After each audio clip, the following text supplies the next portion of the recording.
May hinihingi na raw kapalit ang Indonesia bago pauwiin sa Pilipinas si dating Bamban Tarlac Mayor Alice Go na naaresto sa Indonesia. Base sa mga ulat, gusto raw ipalit kay Go ang isang Australianong drug suspect na wanted sa Indonesia at nahuli kamakailan sa Cebu.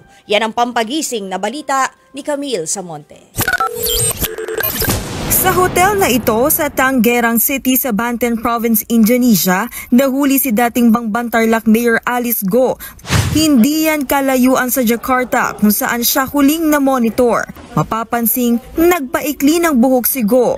Natunton ang dating alkalde sa pakikipagtulungan ng Philippine National Police sa Interpol at mga pulis sa Indonesia.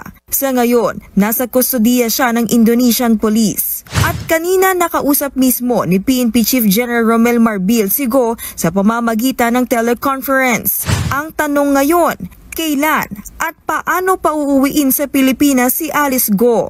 Ayon sa National Bureau of Investigation, posibleng bukas o sa Biyernes, pauwiin ng bansa ang dating alkalde. Pero ayon kay Justice Secretary Boyeng Remulla, komplikado ang sitwasyon. May mga komplikasyon na nandyan na pinag-aaralan namin ngayon. There are other issues between Indonesia and the Philippines that have to be resolved when it comes to this.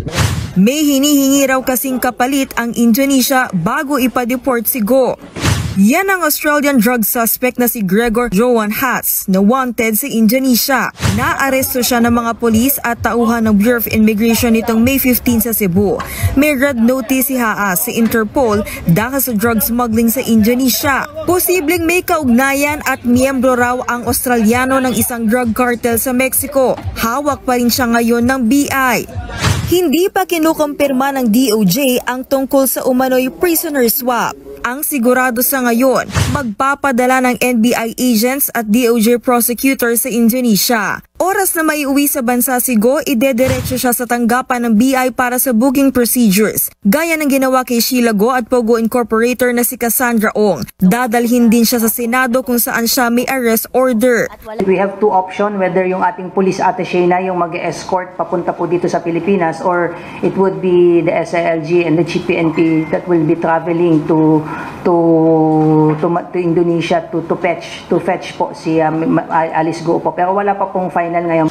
Posible namang madagdagan ang mga kaso ni Alice Go bukod sa kasalukuyang reklamong qualified human trafficking. Kaugnay sa ni-raid na Pogo Hub sa Bamban. Nangaharap din siya sa mga reklamong money laundering at tax evasion. Nagbabalita mula sa Frontline, Camille Samonte, News 5.